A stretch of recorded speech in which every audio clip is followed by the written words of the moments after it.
Coming up on a new edition of the Lowell Rickard Show Football Review, we got tons of football to go over and a shocking revelation in District 3 football. We'll have the latest computer rankings. Also, we're going to give preseason hoop, basketball, college basketball, and some other sports news going on. And we're going to do a little baseball here, a little Phillies talk, and this is in memory of a friend of mine who just passed away. We'll get into that later.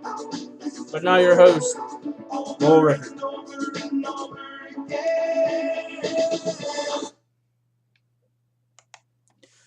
Good evening, football fans and sports fans in general. This is Lowell Rickard, and welcome to the Lowell Rickard Show. We got tons to discuss. We got Norrisburg, Newport to go over, Penn State, Ohio State, Eagles, Dallas. Eagles and Giants last night. We got development in we have power ratings. And we got a development in regarding the power ratings in AAA. A former local coach, his school had to forfeit some games. I don't know if anybody. We'll get into that later. Preseason college hoops, top 25 are out for men and women. We'll do only the coaches came out. And we got some baseball to go over, and that's in memory of somebody. I'll get into that when we get to it. But let's go over some score. If you don't know any of the games from over the weekend, we'll do some notable scores here from Friday. Wheeling Park, West Virginia, 58-0 over Carrick. Trinity out in the western part of the state, 62-20 over Yo. Penn Trafford, 63-0 over Shaler. Pine Richland, 67-30 over Butler. Butler's produced some really good Penn State players, and how in the last 10 plus years they've stunk out loud for a quad A school. Because it seems to me every week they're getting pounded, and just shocked, just is mind boggling. McDevitt, 34-28, come from behind win over Cedar Cliff. Du Bois, double nickel over Bradford, 55-0. Cumberland Valley, 60-6 over Mifflin County. Steel High wins 34-13 over West Perry. Jersey Shore, 56-0 over Milton. Lime Mountain comes from behind to win 20-14 over UDA. Kennerdale, 21-14 over Gettysburg. Tri-Valley pummels Halifax, 54-21. Susquehanna Nailbiter, 19-12 over EJ. Berwick, 57-26 over Williamsport. Meadville, 68-14 over Warren. Williams Valley, 38-0 over Pine Grove. Central Dauphin, 52-27 over Carlisle. And they got a big game Friday night against Cumberland Valley. Susquehanna Township, 21-14 over Hershey. Camp Hill, 28-24 over Palmyra. Clareton, 16-0 over Sarah Catholic. And Northern Lebanon, 44-41 over Elko. And we'll do that right now. It came out today. Northern Lebanon, unbeaten. They were 7-0 going into this week. Came out today. They self-reported.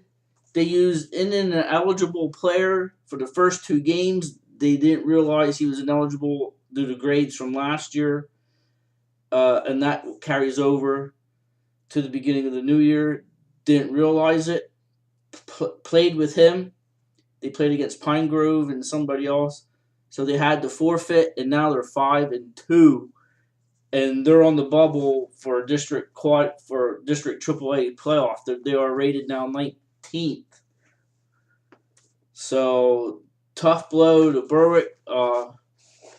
Coach Wall, I guess not necessarily Coach Wall, but somebody from Northern Lebanon they did inform the team last week of this. So it's not Coach Wall's fault, but that's tough blow there for Northern Lebanon, who were having a really good year and had a big win last week.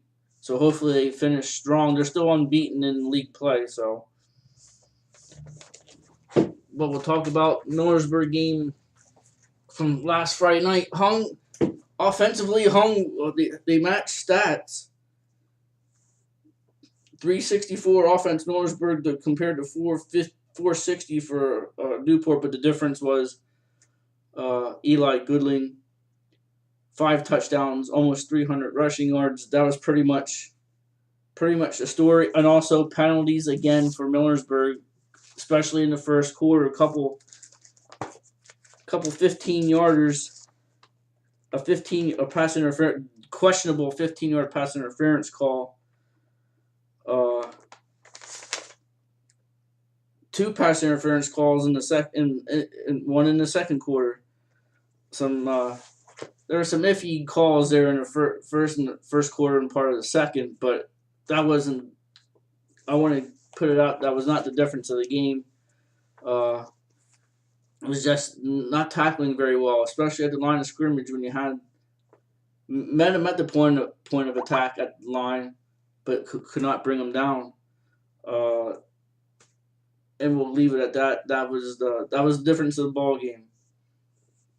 In the 55-19 win, Newport gets Upper Dauphin this coming week. Millersburg now travels to Juniata. Another tough task. This is the gauntlet.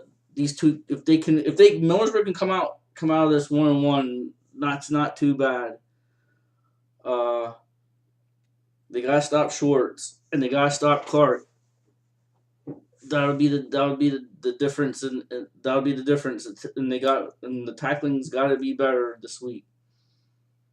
So Clinton Smith will have something up his sleeve against the Indians this week. So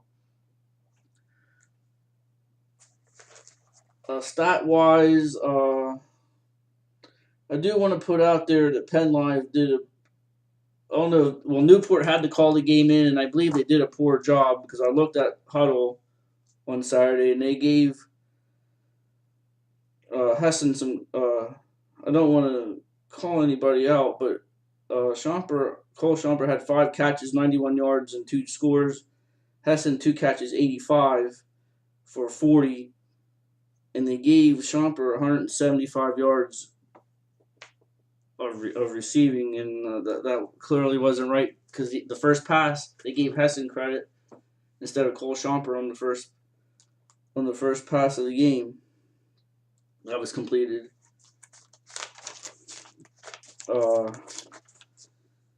Hessen caught the first pass, not Schomper. Excuse me. And just from watching a little bit of the film, Newport stat people screwed that up. That was the only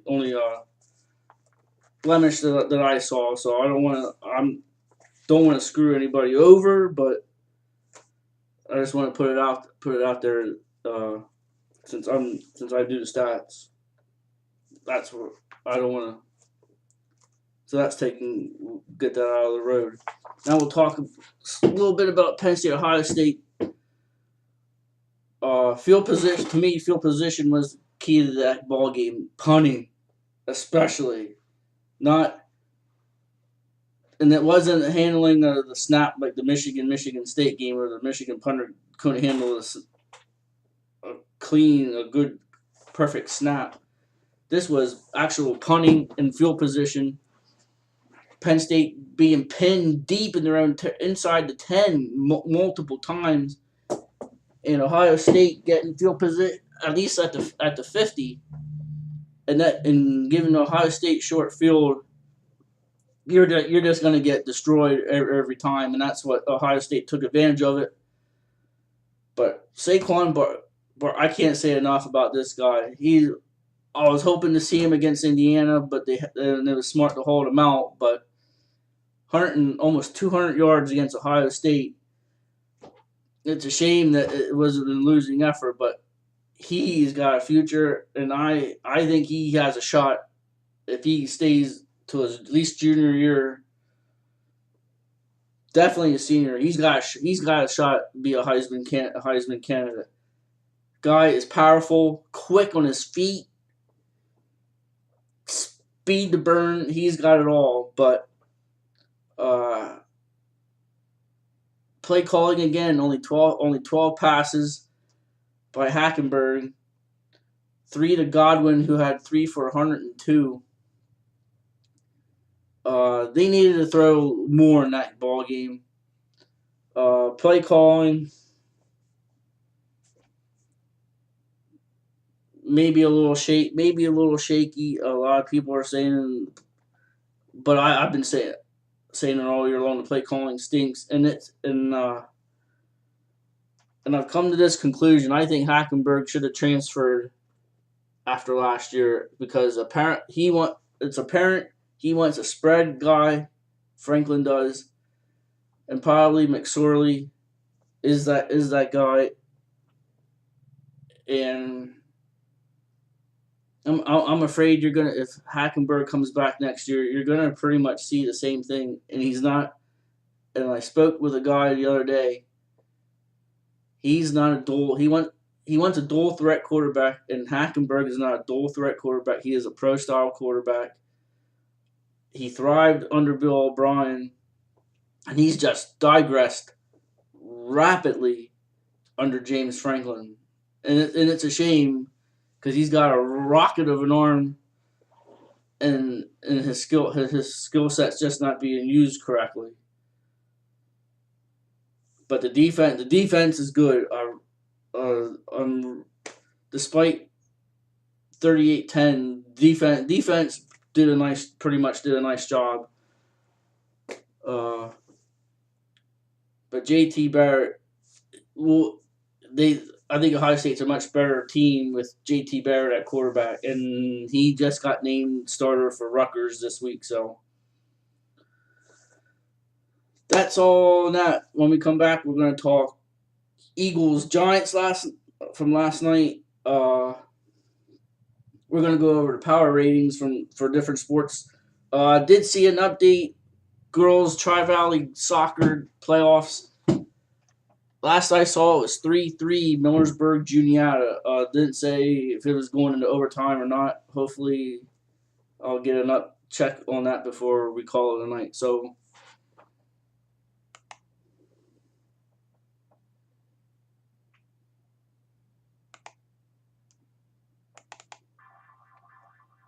we're going to take a break. See you in a couple minutes. This is the Low Record Show, Low Record Network.